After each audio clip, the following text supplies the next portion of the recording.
Since 1985, NASCAR has hosted an All-Star event of its own to compete with other sporting series that have an All-Star game. For example, the NBA or the MLB. It was during the mid-80s, NASCAR was also talked about in the mainstream more often than not, and considering the fact it was much different back then, and racing at that time was really the definition of racing, rightfully so.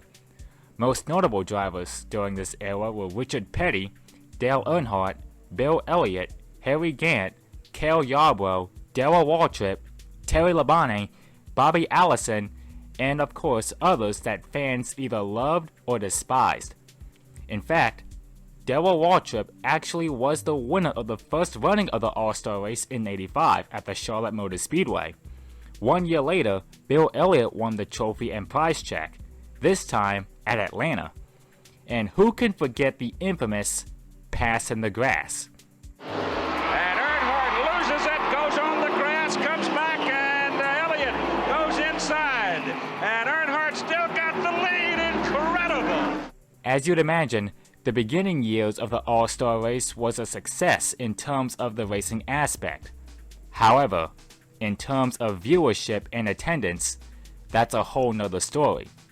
Back then, NASCAR exhibition races meant nothing to the fans because exhibitions don't count as points-paying races and don't count as a championship race.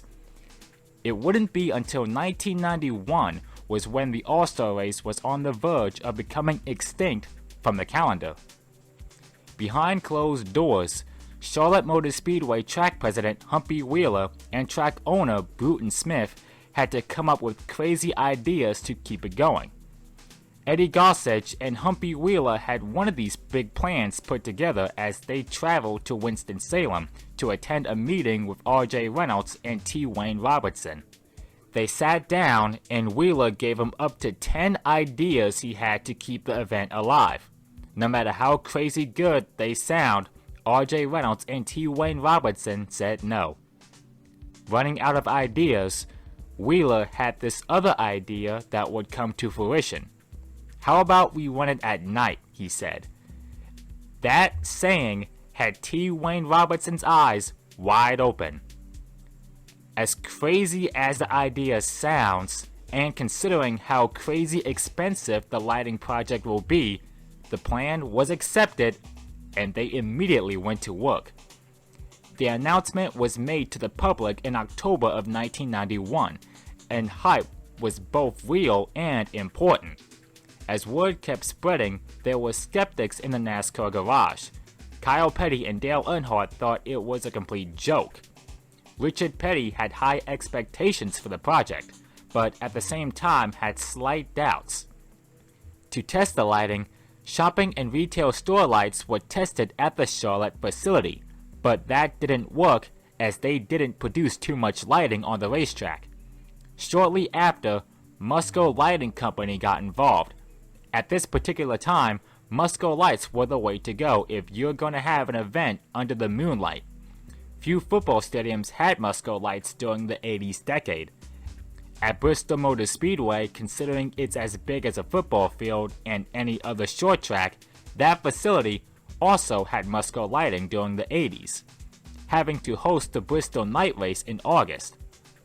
Short tracks like Bristol were acceptable at night in this stage because 1.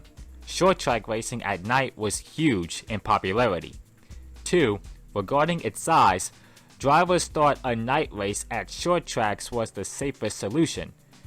Short tracks were no problem, but a super speedway or an intermediate track was at that time in NASCAR too dangerous to host a night race from a driver's standpoint in terms of eyesight, going at speeds of 160 plus miles per hour, while compared to short tracks, speeds were over or close to 100 miles per hour. Musco worked hard for hours on end to make the project become a reality. They even built a model of Charlotte Motor Speedway to determine where to install the lights. The amount of equipment was staggering, with 2,200 mirrors and 1,200 fixtures, which, by the way, all were adjusted by hand. Midway done with the project, Myron Gordon drove around the circuit to test and solve a lot of problems before the NASCAR drivers themselves gave feedback. After 6 months, work was completed, and just in time too, since the All-Star race was right around the corner, but the All-Star drivers have yet to weigh in. In mid-April, Charlotte Motor Speedway opened its gates for an evening test session for the Winston Cup drivers to partake. Fans were even allowed to show up to the speedway to witness the action. Over 38,000 of those fans were in attendance to get a glance preview of what would become history in the making just 3 weeks later. During the evening test session, it went pretty well from the driver's standpoint in terms of eyesight and vision, with little to no negative feedback. Kyle Petty was one of the drivers who took part and actually enjoyed the session, and months prior, he at first didn't believe they'd pull it off. It goes to show in cases like these, you can prove them wrong. Although, during the countdown to turn on the stadium lights to commence the session, something went wrong. That didn't work. When they came up with the theme, One Hot Night, that was not what they had in mind. Fast forward to May 16th, One Hot Night had arrived. Before the main event got underway, there was the Winston Open, which was a 50-lap sprint race for the drivers keen to qualify in the big show. But these were more so those who had failed to score a win in the last 2 seasons, or even have still yet to score a win in points in Winston Cup. Only first and second place drivers can make their way in. Those who finish third or lower have no other choice but to watch on the couch. 3 drivers were the class of the field in the Open Invitational, those being pole winner Brett Bodine, along with Sterling Marlin and Michael Waltrip. Sterling Marlin was the one who led for most of the race until Waltrip made the pass in the closing stages, as Mikey too had a fast race car, leading the third most laps. It was after the final caution for HB Bailey's spin that most of the drivers came in for a fresh new set of Goodyears and final tad adjustments. When it came crunch time, Michael Waltrip put the hammer down, going from 4th to 1st in just the course of a few laps. Once he made the pass for the lead on Hutch Strickland, he didn't look back and crossed the finish line first, winning the Invitational for the 2nd year in a row. Strickland was satisfied with second, since the second place finisher also gets to make it in the main event, to which he too earns a spot on the grid, also making it in for the 2nd consecutive year. As for Sterling Marlin, just like the other 27 drivers that were in it, has to watch the All-Star race from the motorhome.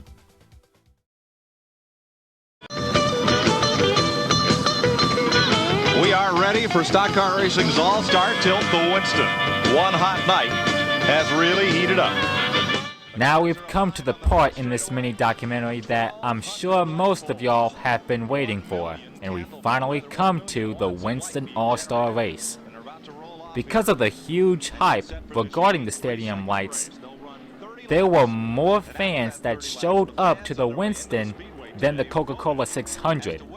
That's insane to comprehend.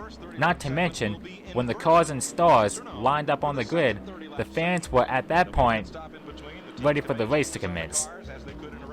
The crowd was so loud you can hear them from a mile away. That was a sign from the spectators that things were going to get hot. 20 drivers were keen to get underway, and this was the starting grid. On the pole for the 2nd year in a row, Davey Allison. And Davey led from start to finish to win last year's event. On the outside pole, the Pontiac of Rusty Wallace. And Rusty won the 89 Winston on the final lap pass. Row 2 going 3rd, Bill Elliott in a Ford. Bill was the winner of this event back in 1986. And starting 4th, Ken Schrader's Chevrolet. Schrader has been the runner-up in the last 3 Winstons. Fifth and carrying our in-car camera, Jeff Bodine in a Ford. Jeff has competed in 6 of the 7 Winstons, and his best finish being 4th. Going off 6th in a Chevy, Darrell Waltrip. And Waltrip won the inaugural running of the Winston in 1985. 7th, the Oldsmobile of Harry Gant. And Gant finished a close second back in 1985. Starting 8th, Dale Earnhardt in a Chevrolet. Dale is the only 2-time winner of NASCAR's All-Star race.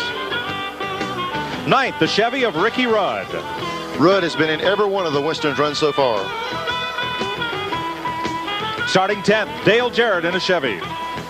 Dale won his right to be in the Winston by winning at Michigan last year. 11th in a Ford, Morgan Shepherd. Morgan is making his 6th consecutive appearance in the Winston. Going 12th in a Ford, Dave Mader. Dave Mader drives for Harry Melling, who qualified as a winning car owner. 13th, Terry Labonte. Labonte won in 1988. 14th starter, Alan Kulwicki in a Ford. His best finish was 5th back in 1989. Going off 15th, the King, Richard Petty. And this is the 4th appearance in the Winston for the King. Right alongside his son Kyle, starting 16th. Kyle has a couple of 6th-place finishes as his best in the Winston. Qualifying trouble for Ernie Irvin, he goes 17th. He finished 5th last year in his first appearance in the Winston. And engine trouble for Mark Martin in qualifying. Mark's best finish was 3rd in 1990. And back in the final row, Mike Waltrip, the winner of the Winston Open, and Hut Strickland, the runner-up. 20 cars start this event. It includes the 1991 and 1992 race winners. And then, of course, these 2 drivers, Mike Waltrip in 19th and Hut Strickland in 20th, added to the field. And there are also provisions for drivers who have won the Winston within the past 5 years, such as Terry Labonte, and for former Winston Cup champions who are still active that are otherwise not qualified. That puts Richard Petty in the race. And it's not just drivers, but car owners, too. So those 18 plus the 2 from the Winston Open. Before we get into the racing, there are a couple more factors you gotta know. The All-Star race format at this time was slightly different to today's current format. 30 laps in the first 2 segments, followed by a 10-lap stage in the 3rd and final segment. At the conclusion of the first segment, fans have the decision whether or not the drivers start stage 2 on how they finished in the first stage, or mix them up. Prize award, $300,000.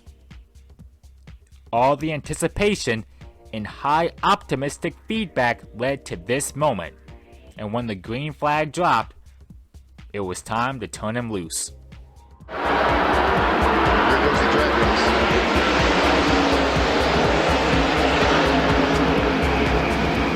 race. Stock Car Racing's All-Star event, it's underway. And it's Davey Allison out quickly with a lead. Rusty Wallace in second. Back straightaway. Schrader in third. It wouldn't take long until the first caution, that being for Dale Jarrett spinning on lap 3 after punting the wall on the opening lap. Other cars involved were Morgan Shepherd, and sadly, Michael Waltrip and Hut Strickland were among those. For Strickland, who had finished second in the Open Invitational earlier in the day, was already the first car to retire. Started last, finished last. When they were back in action, Alan Kulwicki was one of the biggest movers, going from 14th to 6th in just the course of a few laps. Same can be said for Ricky Rudd and Ernie Irvin. At the front, second place Bill Elliott was unable to catch Davey Allison's rocket ship of a car. Leading all 30 laps in the beginning phase, Allison wins segment 1. During break before segment 2 got underway, the race fans had finished their votes on whether or not to invert the field. By a 2.1 margin, most of the percentage of fans wanted the field to be mixed up, sending Davey Allison to the back of the bus. But Davey didn't care. As long as he's having fun and doing his best, that's all that counts. But real quick, look at how packed the stands are for this event. You usually don't see this many people for a NASCAR race these days. But getting back on track, the cars were refired shortly after a couple changes were made, and this is how they lined up for the second segment. Here's the way they line up. Jeff Bodine is on the pole. Driving Bud Moore's Motorcraft Ford with our Igloo in-car camera. Dave Mader the third in Harry Melling's Ford, the Max Race car. Then Richard Petty in the SDP Pontiac. Terry Labonte in the Sunoco Chevrolet. Harry Gant in the Skoll Oldsmobile. Kyle Petty in the Mellow Yellow Pontiac. Mark Martin in the Valvoline Ford. And 8th, Darrell Waltrip, the Western Auto Chevrolet. Then 9th, Dale Earnhardt in the Goodwrench Chevy. And 10th, Ricky Rudd in the Tide Chevrolet. 11th is Alan Kulwicki's Hooters Ford. Ernie Irvin's Kodak Chevrolet. Kenny Schrader, the Kodiak Chevy. Rusty Wallace, the Miller Genuine Draft Pontiac. Bill Elliott, the Budweiser Ford. Davey Allison, the Texaco Haviland Ford. Then one lap down, Michael Waltrip, the Pennzoil Pontiac. Field takes the green and steps on the gas.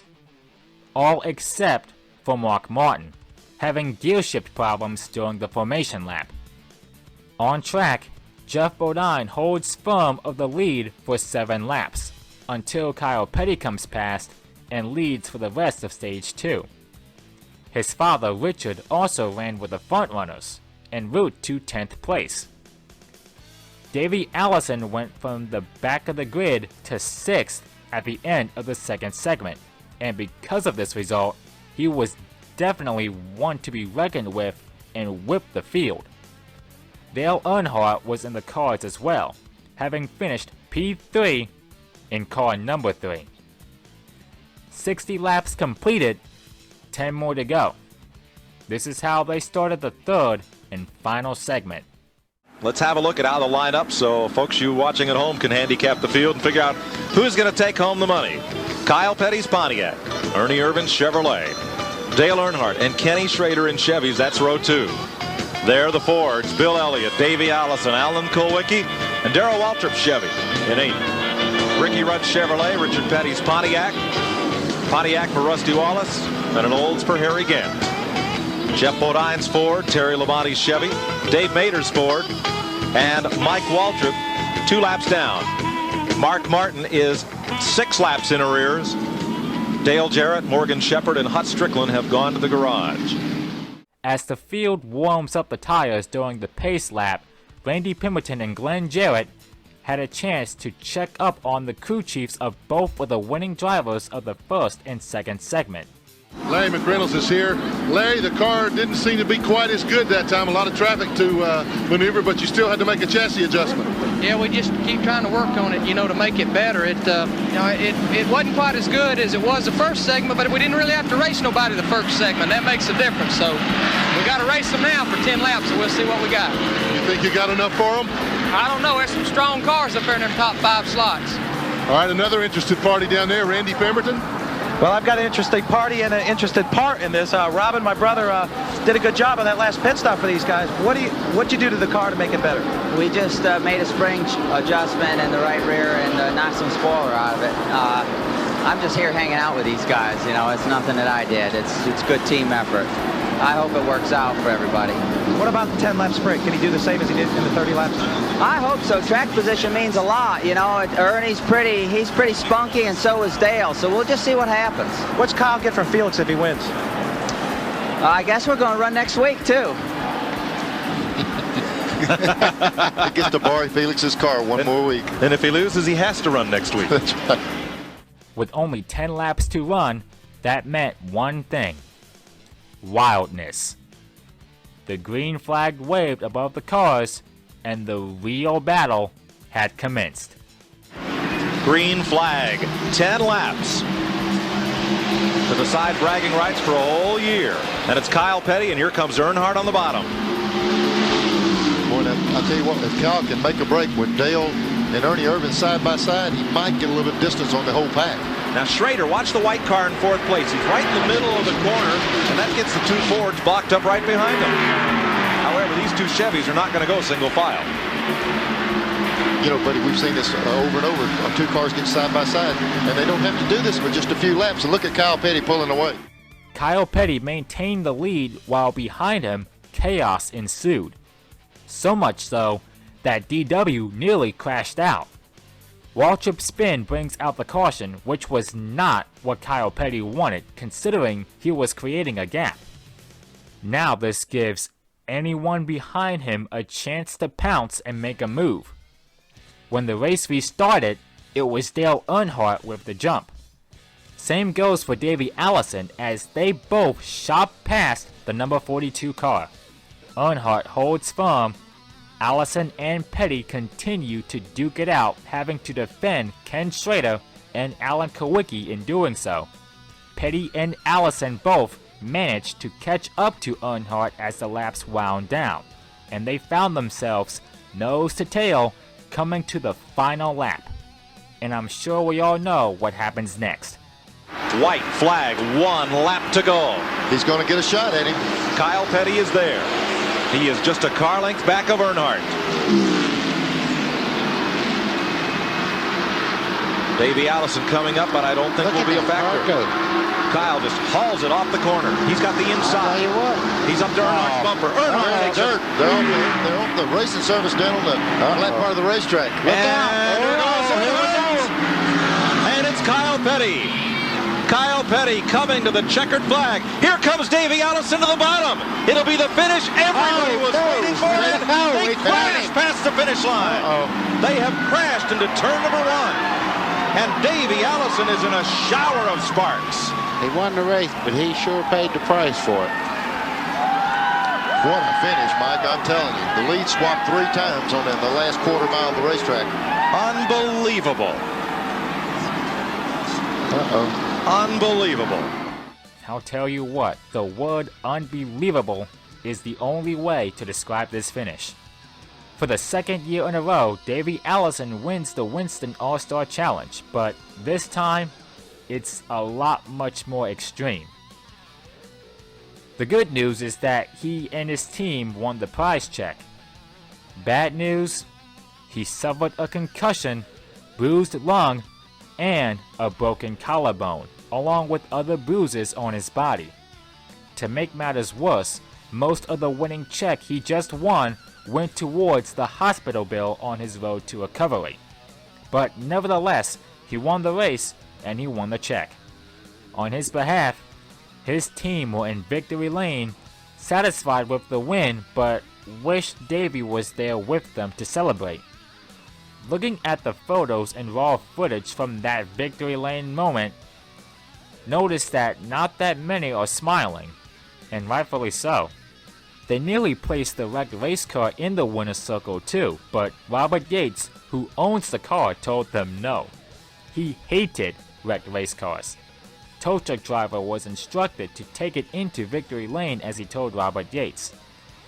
Yates kept telling them to get it out of his sight, and even punched the tow truck driver's door, which left a big dent. After that, the tow truck driver took the wrecked car elsewhere. Dale Earnhardt went from 1st to 14th after spinning out, and much to everyone's surprise, he actually laughed it off. Earnhardt even mentions before the race that the Winston running under the lights for the first time will be a monumental first. A monumental first it was indeed. From Kyle Petty's perspective on the finish, his comments were what he could have done and felt bad for Allison regarding his condition after crashing. This is what he had to say when the event wrapped up.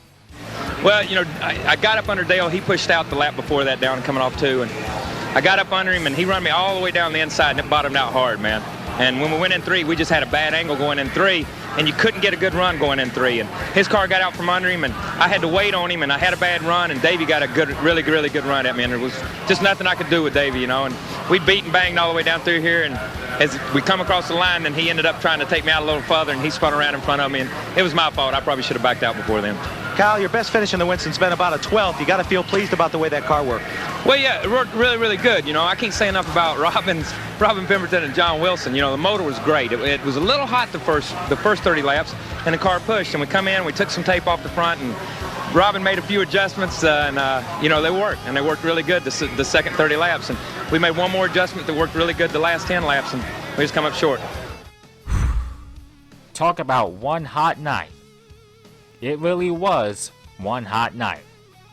This race was the savior for All-Star racing in NASCAR. Race fans still come together and talk about this event almost 30 years later. To wrap this up, myself and a couple racing buddies that I personally know will rank a certain driver from the top 3 following categories: driver of the race, driver on the move, and who was cold. Starting with driver of the race, it's without question Davey Allison. He won the event in dominating fashion, leading from start to finish in the 1991 race, and pretty much did somewhat the same in 1992. Only difference was that he didn't lead every single lap, but minus that, he even started from the back of the grid of the second segment and yet still made his way up to the front at the end of it. And as we know, he peaked at the right place at the right time, but right after that, it ended in a shower of sparks. Well, definitely will say this is certainly a toss-up here because you have several drivers that really showed their stuff this race. But to tell you the truth, just because of the significance of the race and just because of the fact that he straight up won this thing, like Larry Mack said, they learned how to basically win and wreck at the same time. I'm giving it to Davey Allison. Dominated the first segment, even got put in the back for the second segment, drives his behind all the way up from mid-pack all the way to the front. And then even in the closing laps, he's literally running in third. He runs third right behind Kyle Petty and Earnhardt. Earnhardt gets spun. That allows Davey to catch right back up to the front even faster. And then he just literally gets side by side with Kyle Petty coming out of turn 4 down the front straightaway. And then, of course, obviously, what ensues ends up happening. But Davey Allison is definitely my driver of the race, considering all the adversity and all of the just this race. If you didn't believe in Davey Allison, to tell you the truth, if you didn't believe in Davey before this race, I think a lot of people definitely did after this one too, considering the fact that not only did he dominate the very first segment of the race, but then because of the fans' choice, got put mid-pack in the race, got put in the back, and still made his way up all the way to third and took advantage of Kyle Petty and Earnhardt having their little scuffle at the very end and was able to win it with suffering a concussion nonetheless. I'm going to have to go with Dale Earnhardt. I don't know why, but yeah, so in the third stage, Dale Earnhardt was running first and, we got in a little tussle and ended up finishing 14th. So the fact that he started 8th and worked his way up to first, I think kind of wins my driver of the day vote. In regards to consistency, Richard Petty is arguably driver on the move. During this time in the early 90s, Richard had poor runs and finishes throughout his twilight years. But in this race, during his farewell appreciation tour, the King was back. Even though he didn't lead any laps, he was up there with the front runners, especially in the second segment, running inside the top 5/top 10. When it was all done, he finished inside the top 10, scoring a 9th place finish after starting in the mid-pack. I mean, I don't think there's really an argument for any other driver besides Kyle Petty. He started 16th, worked his way all the way up to 2nd, so that's all you gotta say. You know what? I'm going to give it to Rusty. I'll give it to Rusty Wallace here as driver on the move. Because, I think he even got put mid-pack throughout the race. He started 2nd at the beginning of the race and then fell back just a tad bit, fell back just a little bit throughout the race, but was unable to make his way back up. And in here, he scored 6th. And I think, quite frankly, he would have maybe been a factor maybe for the race win if he had a little bit more time. And if things would have, worked his way just a little bit more. So I think I'll definitely will give it to Rusty as driver on the move for sure. In my book, Mark Martin gets the backseat. His car didn't handle like he and his team anticipated, and to make matters worse, had gear shift problems before Stage 2 got underway. Although he would still finish the 1992 All-Star race, albeit 6 laps down. At least he'd go on to win the event 6 years later, and then again in 2005. I'm gonna have to say Dale Jarrett. He started 10th and finished 18th, so I think there were a little bit, higher expectations for him to, at least finish where he started, if not higher. But unfortunately, he started pretty farther back than, finished farther back than he started. Yeah. And then it looks like an axle breaking. So unfortunately, I also got to give it to DJ too, unfortunately as well, because he had problems all throughout the race and just couldn't get it together. So I got to give it to him too. Unfortunately, that 18 car just did not do really hot. In conclusion, the 1992 All-Star race saved All-Star racing in NASCAR. One moment, it seemed like the event was going to be extinct beforehand, and then, with the idea of lighting up Charlotte Motor Speedway for the first time and host the event, it became a huge success in more ways than one. It even was one of the top 5, if not top 3, best races of the 1992 NASCAR Winston Cup season. Points didn't matter, sure, but money and stakes did. Lots of it. In the end, NASCAR continues to run the All-Star race at night every year since then. We've had good races and some what could have been better races, but at the end of the day, everyone can agree that the 1992 running of the All-Star race did its job of saving All-Star racing events. If night racing at Charlotte at that time never came to be, we would have never seen moments from the All-Star race over the years such as these. Where will Earnhardt go? That may decide who has the lead coming out of turn 2. Look at DW. He's got a half a car length on Gordon as they come off turn 2. Gordon pulls back.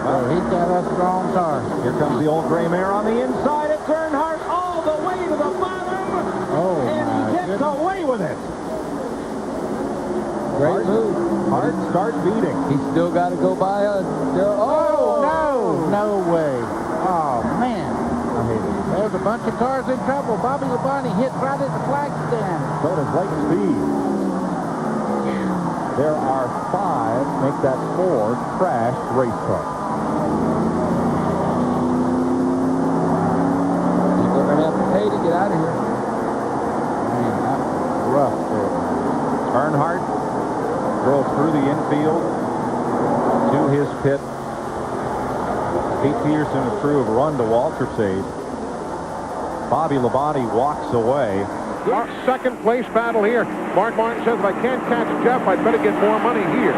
Mark Martin put 2 wheels below the white line there to get under Bobby Labonte and take over second spot. What a drive. Jeff Gordon has it. Jeff Gordon has broken on the white flag lap. Jeff Gordon has broken on the white flag lap. They are racing for the win here in the Winston.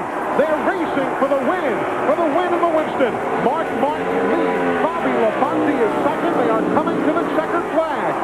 Eli, I told you they were catching him. I noticed it. All of a sudden, Jeff Gordon was off. Maybe the engine miss he talked about earlier has struck. Mark Martin wins his first career Winston. Dale Earnhardt Jr. is going to make a move down the front straightaway. Can't make it happen yet. This is for the lead and for a possible payday of better than $500,000. They are going to be to the white flag next time. He's going to the outside. He's pulling even as they head down the back straightaway.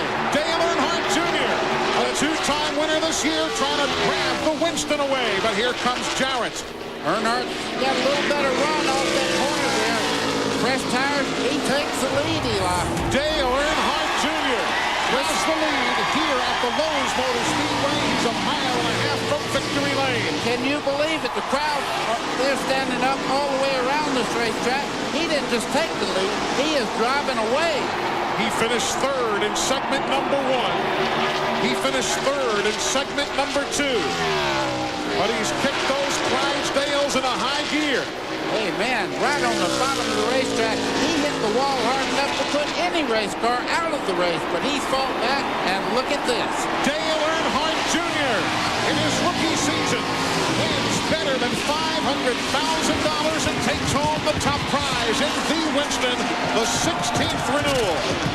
Boy, Kurt Busch in that 2 got such a run through the middle of 3 and 4. He's going to take second spot away from Burton. Here comes his brother Kyle to the inside. And almost wrecked him. I told you. There he goes. I told you. Oh, my gosh. Checkers are wreckers. Here comes Gordon on the bottom. The 24 car, they're side by side. 8 to go. Drag race. 24. He's out there. Look at the run that 39 car got. I mean, he ran up on some hard. He had to jump out of the gas 3 wide in 2. Oh, boy, here we go. This is going to be tight right here. But they make it, and Stewart closes right up. Oh, with and a nice little bump graph down the back at Lowe's Motor Speedway. You Way to won't go. see that except for the All-Star race. Newman all the way up against the wall. There's still 3 wide. He's got him. He's got him. Oh, there we go. Keep your foot in it. Keep your foot in it. Still Keep your foot in it. Ah! How'd they go to all Missy? Wow. Wow. Wow. Hey, can we say Good job. Give us a chance. Have you ever? No, I have Never. Of course, there are a whole lot more infamous moments, but those were only a few. And with that being said, that is where we pretty much end this video, as I don't have that much more to say. And with that being said, if you enjoyed, smash that like button, and if you really enjoyed this presentation, hit that subscribe button for more NASCAR and other motorsport content. Until then, I, Turn 4 Productions, signing off the mic as always, and until next time and further notice, peace out, stay safe, and have a good one.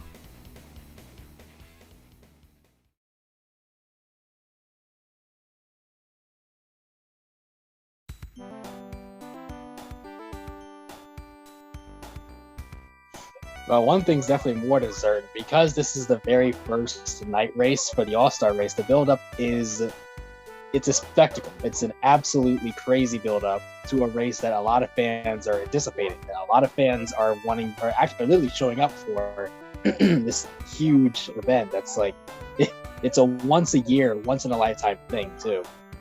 So the anticipation definitely is off the charts. That's for sure. Fans have no idea what to expect, but one thing's more than certain, and it is they were in for a show on this very night. It seemed like an awesome race. I think it was a super cool concept that they came up with, the night race, so that they could, keep the All-Star racing going. And I mean, there's a lot of other sports that have, All-Star competitions, so I think it's a really great thing that NASCAR does, and I'm glad that they got to keep it going with the night races. I think the drivers were what I heard, they were pretty skeptical about running the race during the night because it felt like just be too much glare. They didn't know what to think really. But the second they got out there, they were loving it.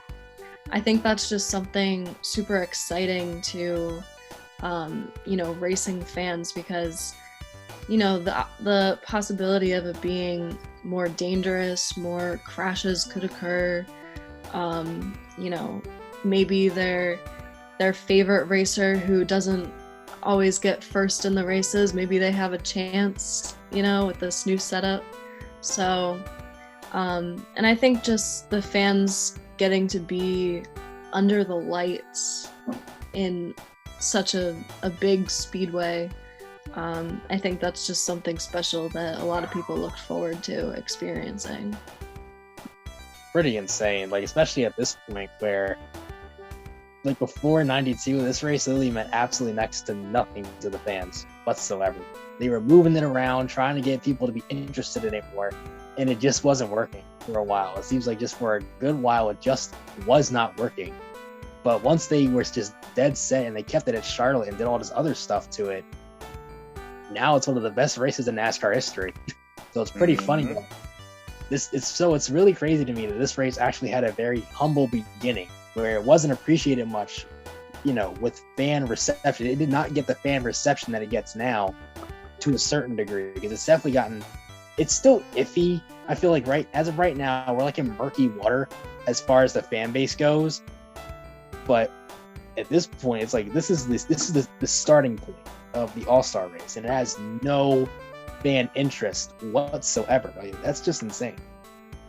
Well, it must have been awesome for, Richard Petty and Kyle Petty to be, racing up front, both of them during the race. That must have been awesome to have them both up front.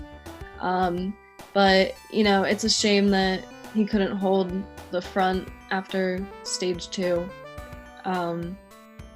But he still finished in the top 10, so that's awesome. And he gets to congratulate his son, so.